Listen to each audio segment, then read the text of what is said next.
माननीय मंत्री श्री एडीजी श्री प्रशांत कुमार जी माननीय मुख्यमंत्री जी को स्मृति चिन्ह भेंट कर रहे हैं। पुलिस लाइंस का आज उद्घाटन हुआ है, बहुत बड़ा मौका है पुलिस के लिए। अब माननीय मंत्री जी आपके पूरे जिले का प्रतिनिधित्व करते हुए माननीय मुख्यमंत्री जी को स्मृति चिन्ह भेंट कर रहे हैं। माननीय श्री सुरेश राणा जी, बहुत बहुत स्वागत। और अब इसके बाद उद्बोधन और आशीर्वचन के लिए माननीय मुख्यमंत्री योगी आदित्यनाथ जी से सादर निवेदन, और एक बार तालियों से स्वागत कीजिए महाराज जी का, बहुत ही खास मौका है।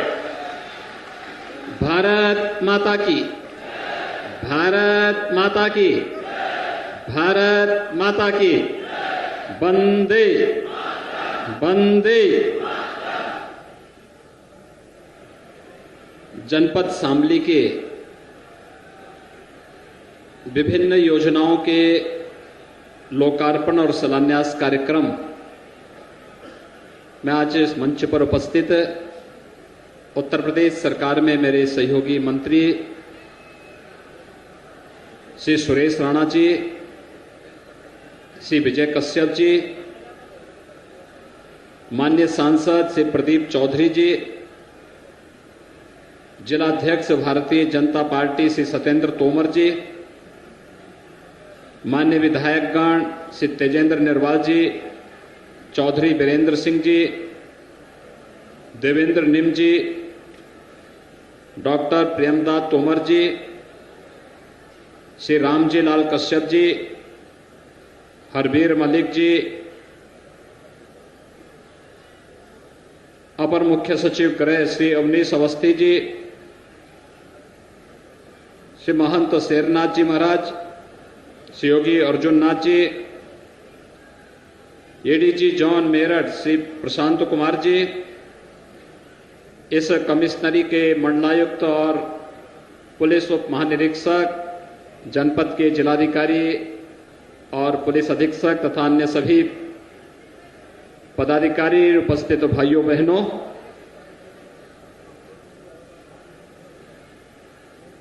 देश की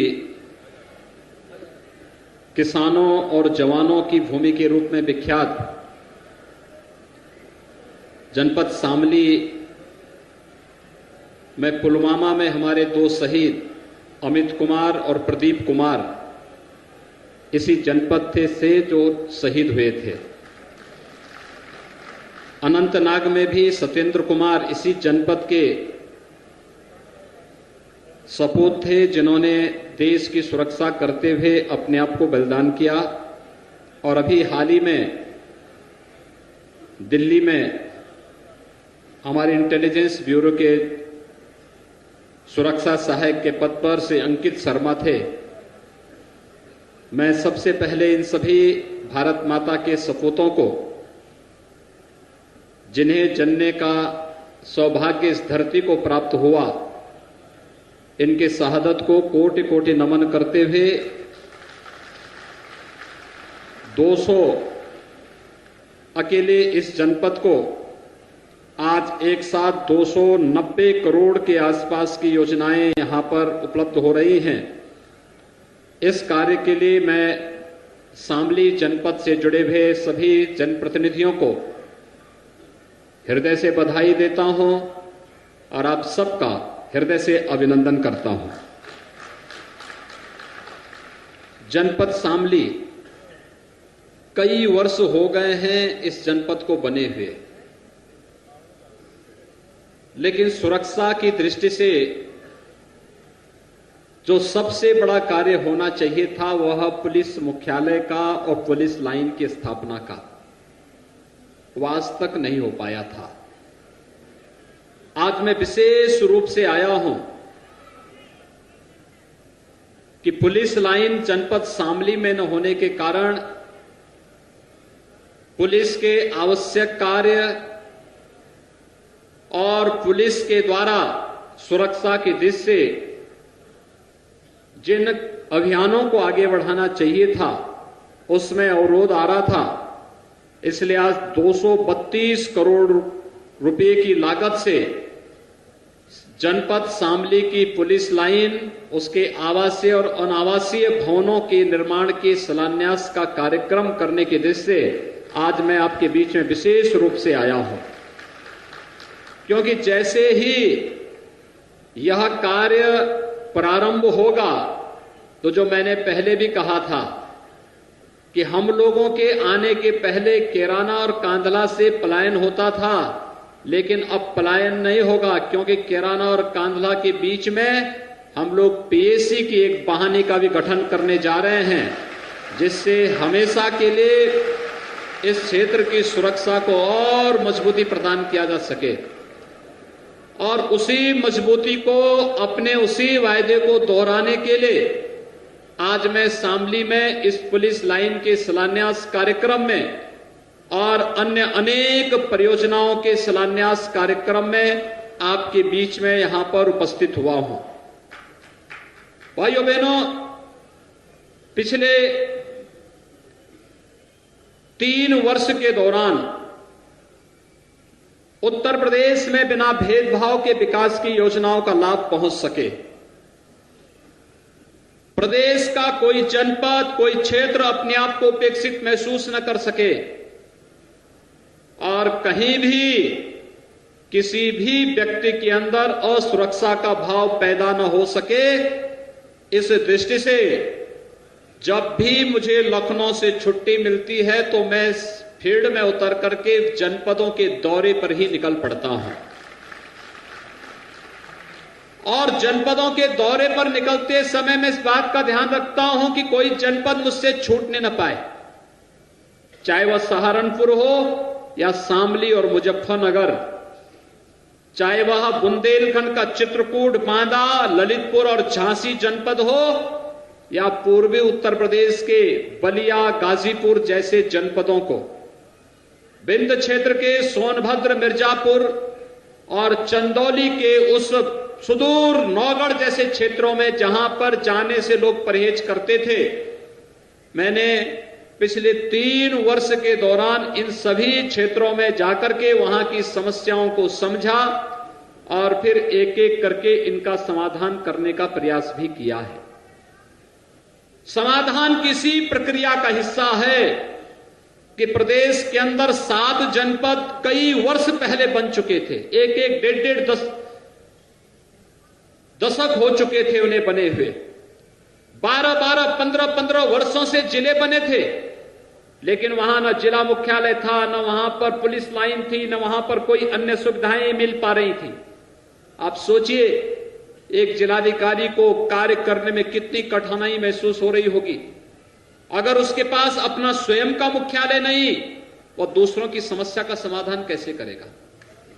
पुलिस अधीक्षक के पास जब स्वयं का मुख्यालय नहीं और अपनी फोर्स के लिए उनकी सुरक्षा और उनकी स्वयं की सुविधा की व्यवस्था नहीं, वह फोर्स कैसे आम नागरिक को सुरक्षा प्रदान कर पाएगी? और इसलिए हमारी सरकार ने तय किया कि जितने भी जनपद ऐसे हैं जहां जिला मुख्यालय नहीं बने हैं, प्राथमिकता के आधार पर वहां पर मुख्यालय के लिए पैसा उपलब्ध कराओ। जहां पुलिस लाइन नहीं है वहां पर पुलिस लाइन के लिए पैसा उपलब्ध कराओ। जहां पर पुलिस के जवानों के लिए आवासीय सुविधा नहीं, बैरक नहीं, वहां पर इसका निर्माण युद्ध क्षेत्र, युद्ध स्तर पर आगे बढ़ाते हुए हम तत्परता के साथ कर सकें। इन कार्यक्रमों को उसी तर्ज पर आगे बढ़ाने का कार्य हुआ और आज मैं कह सकता हूं उत्तर प्रदेश के अंदर उन सभी जनपदों में जहां जिला मुख्यालय नहीं, वहां जिला मुख्यालय के लिए पैसा दे दिया गया। जहां पुलिस लाइन नहीं, वहां पुलिस लाइन के लिए पैसा दे दिया गया। पुलिस के जवानों के आवासीय और अनावासीय भवनों के लिए पूरा पैसा उपलब्ध करा दिया गया। और हमारी पुलिस के पास अत्याधुनिक हथियार हो, इसके लिए भी हम लोगों ने पर्याप्त धनराशि देने के साथ साथ टेक्नोलॉजी से उन्हें युक्त कर रहे हैं कि अपराधी कितनी ही दूर क्यों न छुपा हो, पुलिस के निशाने से वो बच नहीं पाएगा। और आज यही कारण है, अभी जब मैं यहां पर बोलने से पहले जैसे मैं यहां पर बोलने के लिए खड़ा हुआ, यहां पर कैराना से, कांदला से, शामली से और आसपास के जनपदों के सभी व्यापारी बंधु आए थे। इन लोगों ने आकर के इस बात के लिए धन्यवाद दिया कि अब 3 वर्षों में स्थिति साफ बदलती हुई दिखाई दी कि पहले व्यापारी पलायन करते थे, आज अपराधी पलायन कर चुके हैं, व्यापारी वापस आ चुका है और अपना व्यापार सुगमता के साथ कर रहा है। हम लोगों ने इसी कार्य को तत्परता के साथ आगे बढ़ाने के लिए एक सुरक्षा का माहौल पैदा हो। पहले चरण में भर्ती की प्रक्रिया पूरी पारदर्शी तरीके से करने का कार्य किया। ये भर्ती की इस कार्रवाई में अब तक 1,37,000 पुलिस की भर्ती की प्रक्रिया को पूरी पारदर्शी तरीके के साथ हम लोगों ने उत्तर प्रदेश के अंदर पूरा किया है। और इसमें भी प्रयास किया है 20% जगह हमने प्रदेश की बालिकाओं को पुलिस में भर्ती करने के लिए दिया है। आप देख रहे होंगे यहां मेरी बाईं तरफ ये बड़ी मात्रा में थोड़ी खड़ी हो जाए, ये जितनी महिला रिक्रूट हैं खड़ी हो जाए थोड़ा अपनी जगह में। ये सब देखिए कितनी सब बालिकाएं हैं, आगे भी इधर भी, यहां 20 नहीं यहां 80% हैं। ये सब महिलाएं हैं, ये सब बालिकाएं हैं। हमारे ही बैठ जाए, आप लोग बैठ जाए, हमारे ही बीच की बालिकाएं हैं। और ये बालिकाएं जब पुलिस की अपनी ट्रेनिंग पूरी करते हुए जब किसी थाने में, किसी चौकी में और किसी फील्ड में उतरेंगी, तो जो अपराधी अब तक बालिकाओं के साथ, महिलाओं के साथ अपराध करके भय का माहौल पैदा करते थे, चौराहे पर दौड़ा दौड़ा करके यही बेटियां, यही बालिकाएं उन्हें दौड़ा दौड़ा करके पकड़ करके पिटवाने का कार्य भी करेंगे। एक सुरक्षा का यह माहौल, यह आवश्यक था कि इन्हें प्रतिनिधित्व मिल सके। इसलिए हम लोगों ने बिना भेदभाव के, मेरी पहले दिन से यह व्यवस्था थी कि प्रदेश के हमारे नौजवानों को नौकरी मिलनी चाहिए। इसके लिए कोई भेदभाव न जाति के नाम पर, न क्षेत्र के नाम पर, न भाषा के नाम पर, न किसी अन्य बात के नाम पर कोई भेदभाव किसी के साथ नहीं होगा। उत्तर प्रदेश का जो नौजवान है वो हमारा नौजवान है, उसकी ऊर्जा का उपयोग करके उत्तर प्रदेश में हम सरकारी नौकरी भी देंगे और प्राइवेट क्षेत्र में भी पर्याप्त मात्रा में नौकरी और रोजगार ला करके उसे आर्थिक स्वावलंबन की ओर अग्रसर करेंगे। और आज सब हमें प्रदेश के अंदर देखने को मिल रहा है। यह कार्यक्रम इसी दृष्टि से आगे बढ़ाने का कार्य हो रहा है कि सुरक्षा सबको, सम्मान सबका, विकास की योजनाओं में भागीदारी सबकी, लेकिन तुष्टीकरण किसी का नहीं। एक संकल्प, और इस संकल्प के साथ उत्तर प्रदेश प्रधानमंत्री जी के नए भारत के साथ, नए उत्तर प्रदेश के निर्माण की प्रक्रिया में हम सब बढ़ चले हैं। और उसी प्रक्रिया में आज मैं शामली जनपद में आप सबका आह्वान करने के लिए आपके बीच उपस्थित हुआ हूं। भाइयों बहनों, बहुत कार्य यहां पर भी हुआ है और हमारे माननीय मंत्रीगण, विधायकगण, सांसदगण, पदाधिकारीगण, ये जितने भी पदाधिकारी हैं, सभी लोग मिलकर के इस कार्यक्रम में सहभागी बनते हैं, तब योजनाएं आ पाती हैं। याद करिए 3 साल पहले आपको बिजली नहीं मिलती थी, आज तो बिजली मिल रही होगी ना? बिजली मिल रही है कि नहीं मिल रही है? बिजली मिल रही होगी। हमने इसलिए एक सब स्टेशन, बड़ा सब स्टेशन भी आपके यहां दे दिया है। कोई समस्या ना हो, ऐसा ना हो कि कोई और जनपद के लोग अपने यहां ज्यादा बिजली चाहते हो, यहां की बिजली काट दें, तो हमने कहा एक सब स्टेशन शामली के लिए ही अलग से दे दो। और भाइयों बहनों, स्वास्थ्य के क्षेत्र में भी हम लोगों ने बहुत बड़ा कार्य करने जा रहे हैं। आप सोचिए 1947 से 2016 तक इन 69 वर्षों में उत्तर प्रदेश में केवल 12 राजकीय मेडिकल कॉलेज खुले थे और हमारी सरकार पिछले 3 वर्ष के दौरान 29 नए राजकीय मेडिकल कॉलेज का निर्माण प्रदेश के अंदर कर रही है। इस समय आपका शामली जनपद बचा है जहां मेडिकल कॉलेज नहीं है और हम लोग तय कर चुके हैं 16 जनपद हैं ऐसे अभी हमारे पास जिनमें कोई भी मेडिकल कॉलेज नहीं है। हम लोगों ने उसके लिए एक पॉलिसी बना दी है कि आने वाले एक वर्ष के दौरान इन सभी जनपदों में भी हम एक एक नया मेडिकल कॉलेज दे सकें। एक नया मेडिकल कॉलेज दे करके लोगों को बेहतर स्वास्थ्य की सुविधा उस क्षेत्र के लोगों के लिए दे सकें। और यही कार्य हम लोगों ने सहारनपुर में भी किया।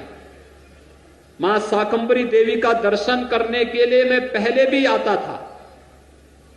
मैं देखता था वहां के लोगों की उपेक्षा। आज हम लोगों ने कहा है मां का शाकंभरी देवी के आसपास के क्षेत्र का भी विकास होना चाहिए और साथ साथ इस कमिश्नरी में भी एक विश्वविद्यालय बनना चाहिए। हम लोगों ने वह विश्वविद्यालय सहारनपुर में दे दिया है। जितनी जल्दी हमें जमीन मिल जाएगी उतनी जल्दी विश्वविद्यालय के निर्माण के कार्य को हम प्रारंभ कर देंगे। भाइयों बहनों, यह वही प्रदेश है। आखिर इस प्रदेश में आज हम पैसा कहां से निकाल रहे हैं? कारण साफ है, सरकारों की नीयत साफ होनी चाहिए। पैसा तो ये धरती माता स्वयं निकाल करके देती है। जो पैसा पहले माफिया, अपराधी, भ्रष्ट और बेईमान राजनेता खा जाते थे, सरकारें हड़प जाती थी, वही पैसा निकाल करके हम विकास के लिए लगा रहे हैं। तभी सड़कें बन रही हैं, तभी विश्वविद्यालय बन रहे हैं, तभी पुलिस लाइन बन रही है, तभी पीएससी के लिए भी हम लोग पैसा उपलब्ध करा रहे हैं।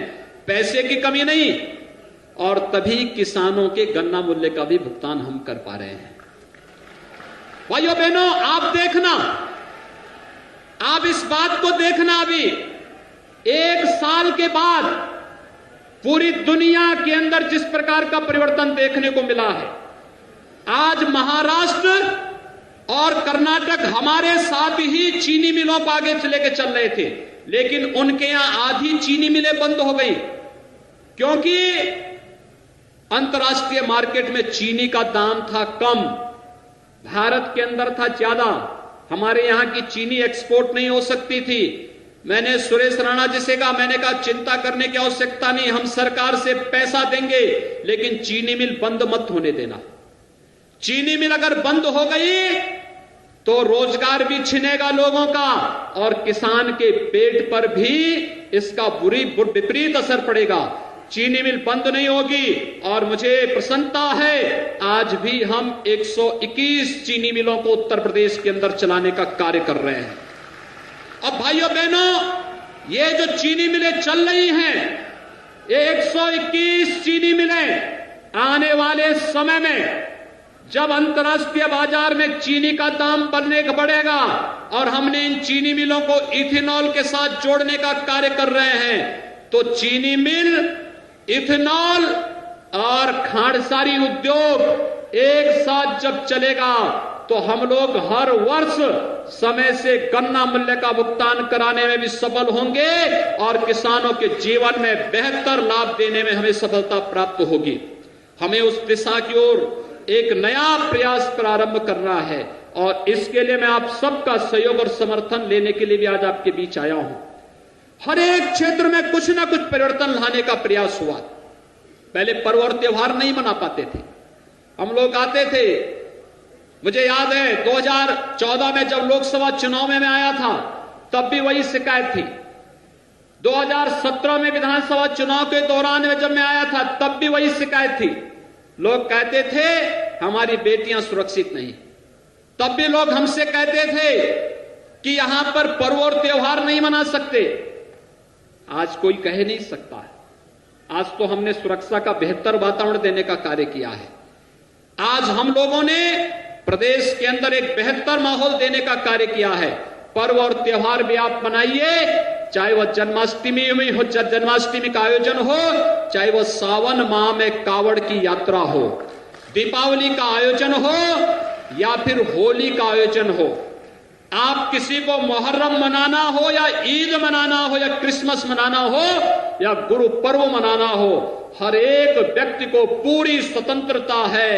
वह कानून के दायरे में रह करके अगर अपने आयोजन करता, अपने धार्मिक आयोजनों को संपन्न करता है, सरकार पूरी सुरक्षा देगी, पूरी सुविधा देगी।